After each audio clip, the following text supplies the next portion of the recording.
I'm here today with George Soros. As the 10th anniversary of the Lehman Brothers crisis and the climax of the great financial crisis approaches us, I thought it would be a good time for us to reflect on what happened and understand what might have happened and look forward to the challenges we now face. Thanks for joining me, George. It's my pleasure. So, Lehman Brothers fails on September 15th, and you and I were in discussion about the ramifications for social policy. Very quickly, the Treasury Secretary Paulson and Ben Bernanke of the Fed went to the Congress and said, we must do something or the economy as you know it might collapse.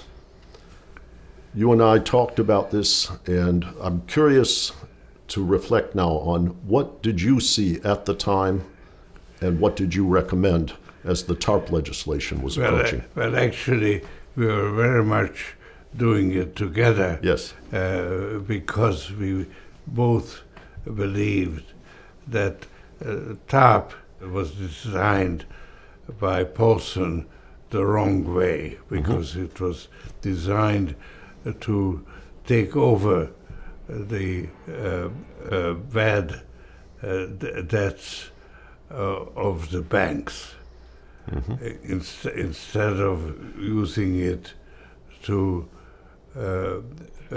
inject money into the capital equity of the banks.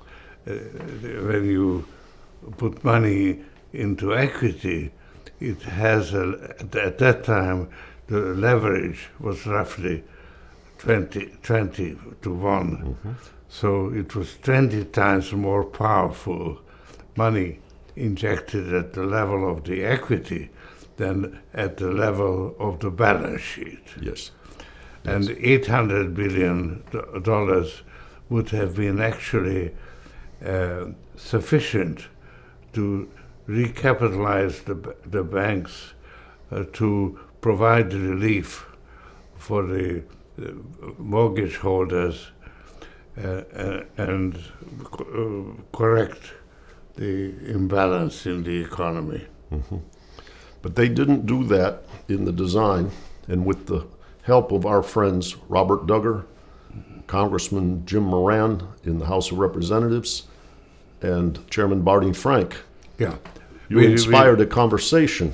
Yeah, and we arranged a question to Barney Frank whether it is in the spirit of the legislation that money should be injected at the equity level, and he gave an answer in the affirmative, which then opened the way for using it that way.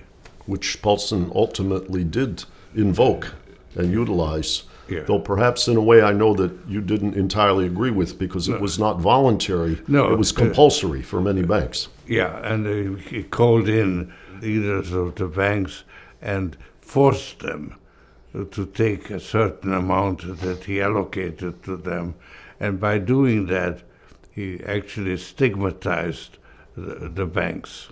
And that, by the way, is in contrast with how the British authorities, under Gordon Brown and his Chancellor of the Exchequer, did their bailouts, where they told everyone, you have to raise equity, and we will help you, but if you can do it in the market, you don't have to resort to us. And Royal Bank of Scotland and Lloyd's did require assistance, where the equity injection essentially gave control to the government for a temporary period, but the others were able to raise capital and, as you say, avoid the stigma of being forced to take capital. Shortly after that TARP legislation, developments started to emerge in Europe. Well, I think we should follow up a little bit, because it was Paulson who designed it, but then in November, Obama won the elections and was in charge. And then it had to decide what policy to follow, because the money hadn't yet been distributed except a small amount. But the Obama administration decided to continue the way Paulson started. And I was, and particularly was involved in a discussion with Larry Summers, to whom I was very close. And I was arguing with him to change and to inject money at the equity level, because it would have still would have been sufficient to recapitalize the banks. Yes. And he refused. He objected that that would mean nationalizing the banks, and that was socialism, and the U.S. is not a socialist country. Well, Larry may have been right in one respect, that there would have been resistance to that design that you and I have, advocated. On the other hand, they had already socialized the downside. The only thing we were talking about was sharing with the taxpayers in the recovery through ownership of equity. And don't forget that Obama was at the height of his powers. Yes. He'd been elected, he had tremendous popularity, and had he been a little bit more radical, he could have prevailed. Yes. We'll come back and talk a little bit about what the political controversy surrounding the bailout meant for politics in subsequent elections. But let's go to Europe just momentarily, because I know you felt there were some very profound statements made at an IMF meeting following. Basically, the euro was at a critical point, because it had some inadequacies that the designers actually were aware of, but they thought that having built up the European Union from the coal and steel community by taking small steps, setting a date, and then gathering the political support, they developed it step by step, and they felt that when this step would be needed, because basically the Maastricht Treaty created a common currency, but it didn't create a common treasury. Yes. That was missing, a big deficiency. Or a common banking union for the financial regulation of all the financial institutions within the EU. None of those things were they were in the initial vision, but they were not implemented at the outset. But the big thing was, it was half, namely a currency, but no treasury. Yes. So that's the missing element. But they thought that when the time comes, they could get the support, the political will to create it. And this is where things went wrong, because there was a big financial crisis. Lehman failed, and the finance ministers of Europe left the IMF meeting a day early and reconvened in Europe, and they announced that no other systemically important institution will be allowed to fail. And that calmed the markets. But then Chancellor Merkel said, I think a couple of weeks later, that yes, but each country has to take care of its own banks. And that was the failure of Europe to take the next step and have a common treasury. Yes. And then later on, Merkel said, not over my dead body. Yes.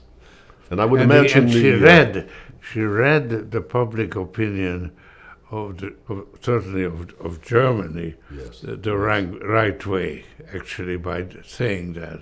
Mm-hmm. But that meant that basically Germany, which was the leading country in Europe, failed to rise to the occasion. Yes. And if I had been the finance minister of Ireland on the day she gave that speech, it would have been terrifying, because the fiscal burden of all the European banks that had branches in Ireland became enormous when it was not borne by everyone in Europe, but only by the Irish fiscal power. Yeah. That was a very, very traumatic experience. But not only for Ireland. No. Because there were other countries, the so-called peripheral countries, that were in the same situation. Yes. So Europe then is, how would I say, a work in progress, but the progress stalls and it starts to disintegrate. Well, this led basically to the euro crisis, because the European banks were deeply involved in the various derivatives and that the American banks issued, yes, securities, and so they were basically failing, and again it was the banks that were bailed out. And the European banks, as they were failing based on the losses from their American holdings, started to contract their balance sheet. And what the scholar Guillermo Cavill calls a sudden stop of capital flows from creditor to debtor nations put the debtor nations, particularly in Southern Europe, into a very difficult position. Right. And I wrote a number of books.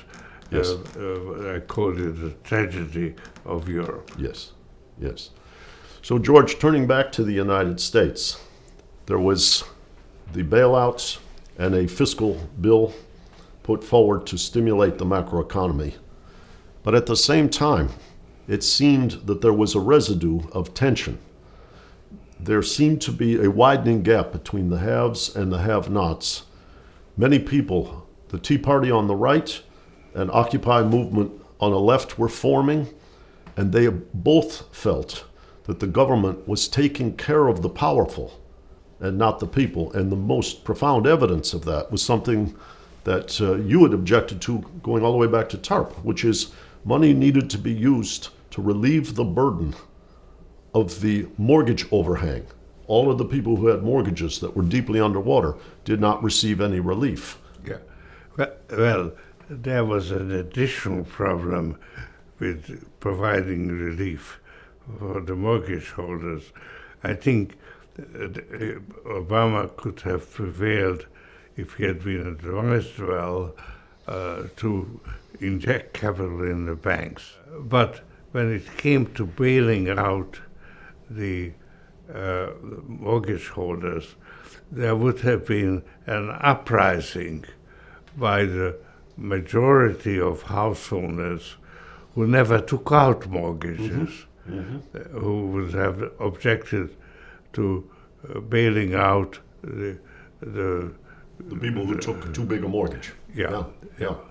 So it was unfortunate, but we were looking for ways to find to compensate them, but we actually never found it, because we actually had to abandon the effort because the problem didn't arise because Obama had decided to follow the route on which Paulson embarked. So we had. And I also know that the Geithner Treasury was very conflicted because these mortgages were not easily matched with a creditor because they had all been bundled into securities. And that process of restructuring, I think, could have been handled, but it required a great boldness from the Treasury to do that. Yeah.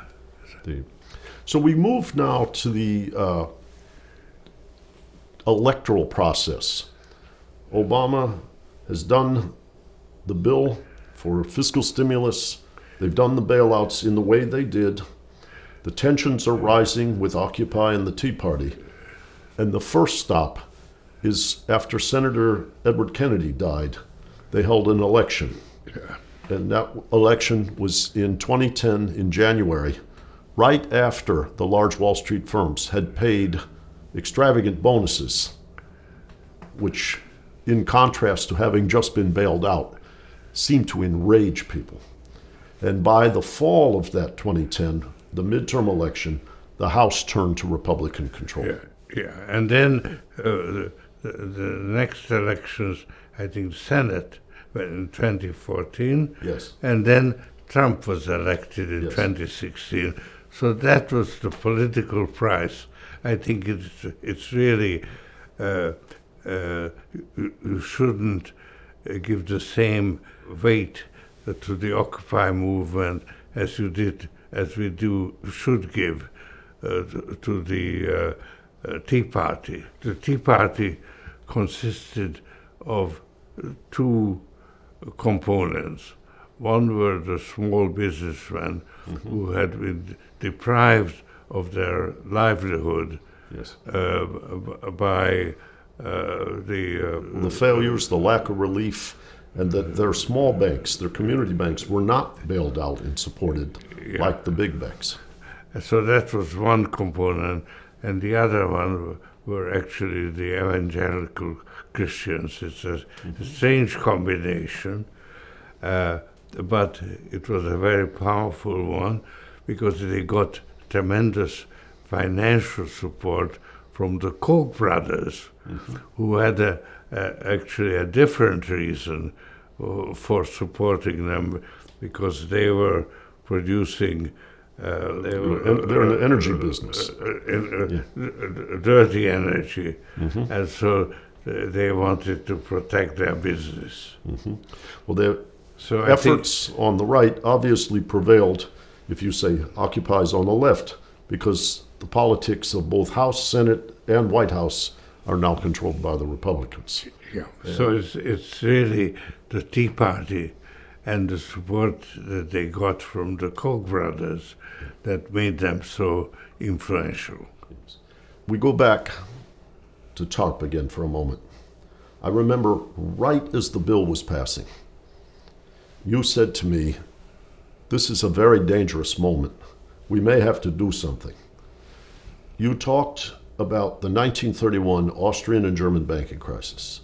You talked about how unsettling that was in the disintegration of societies at that time, and were concerned that something similar might be unleashed as a result of the financial crisis. And I had a similar conversation with Anatol Kaletsky in Davos. Yes, right in January of 2009. And right after that, we got together, and you said you would like me to do a fact-finding mission of how the economics and financial economics profession would respond to this.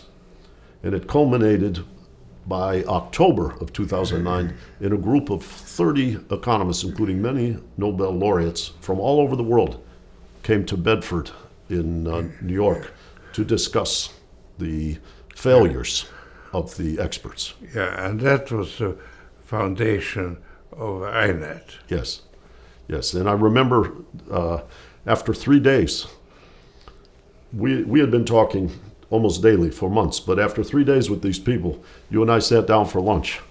Yeah. And I looked at you, I didn't say anything, and you said, this profession is more beat down than I thought. We have to do something. Yeah. And you could see from the leaders of the profession, people like Jeffrey Sachs, George Akerlof, James Merlees, there were clear awarenesses across the spectrum. Some of these were conservative economists, some were very left-wing, but they all knew something was out of sorts. Yeah, and I think INET has achieved a great deal in the last 10 years, both in changing the profession, but also in influencing policy.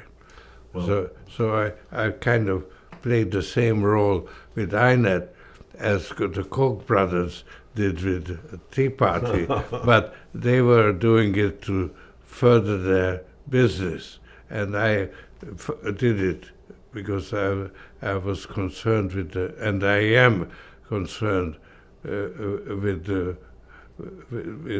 future yes. of humanity. Well, let's talk about that future. Here we stand right at this 10-year anniversary.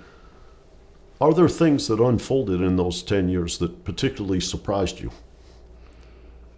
Well, basically, things have been going the wrong way.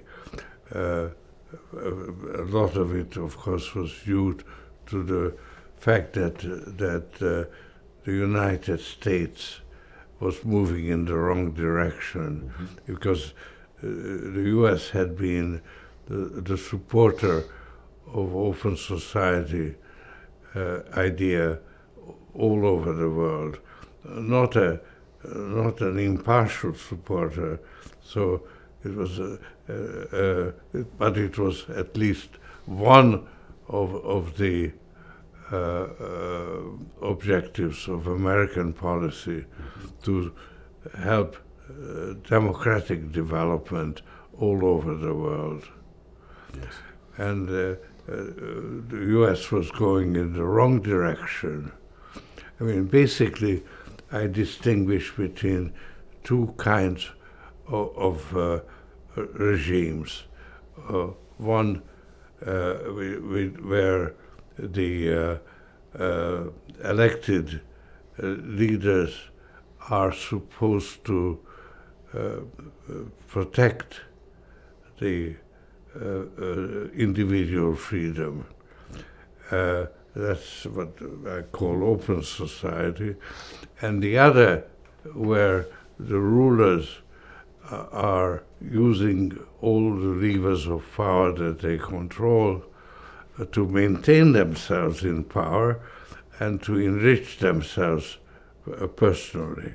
And that's, we call it closer society, but more appropriately, you should call the dictatorship or authoritarian regime. Yes. And I know we've had conversations, and in just the past year, you gave a very passionate speech at Davos about the role of technology and technological monopolies and the danger that they will help the authoritarian control be centralized and strengthened.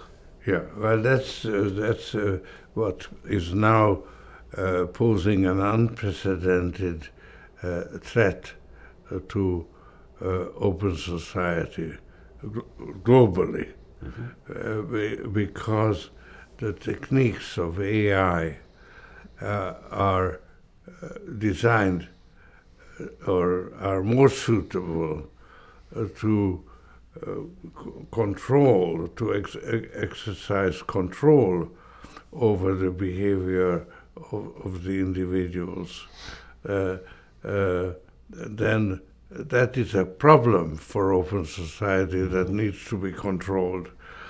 Also the rise of big tech monopolies. So both monopolies and the development of AI are combined.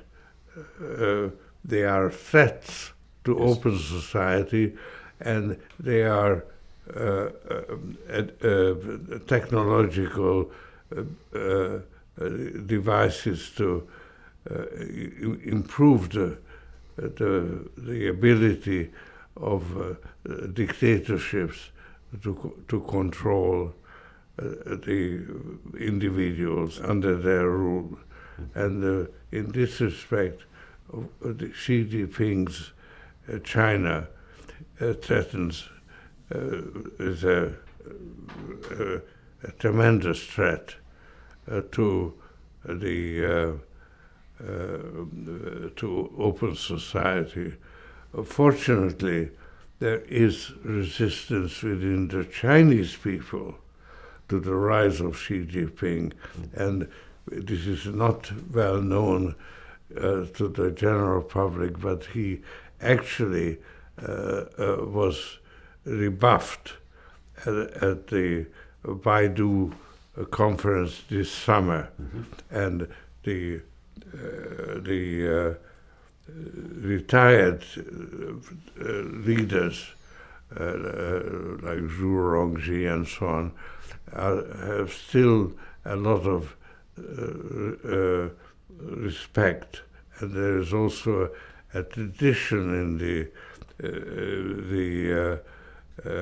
history of the Chinese empires that the advisors of the emperor should actually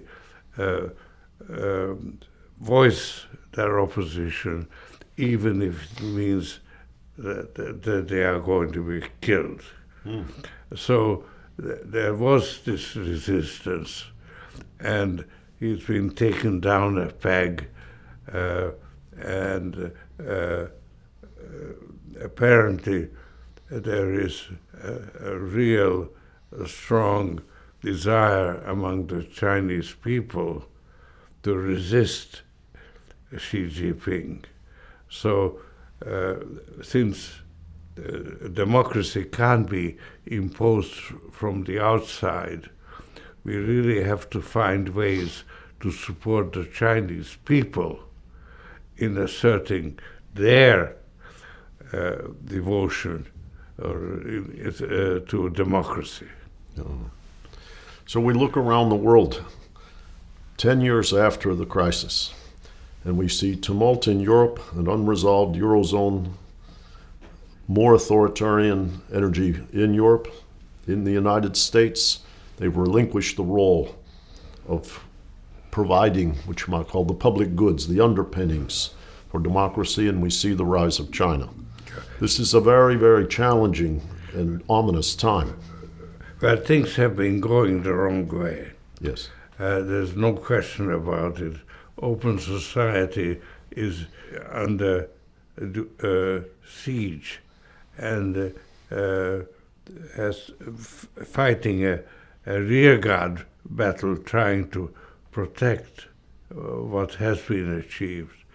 But I think, and basically up till this point, everything that could go wrong did go wrong.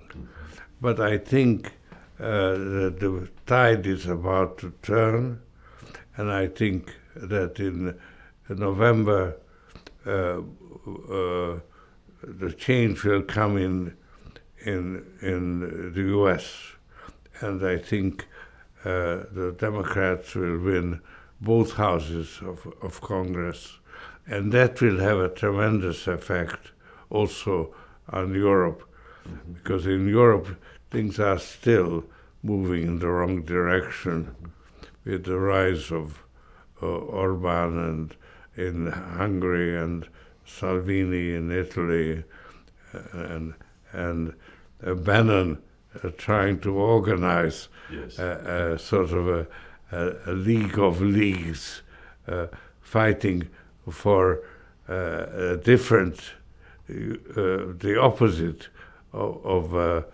the values that have led to the creation of the European Union. So George, I too hope that the kind of change you envision for November in the midterm elections in the United States comes to be realized, and passes on constructive energy to Europe and the rest of the world. But I want to thank you for the support you give to INET and Open Society and allow us to continue trying to support a constructive change in this world. Keep up the good work. We'll try.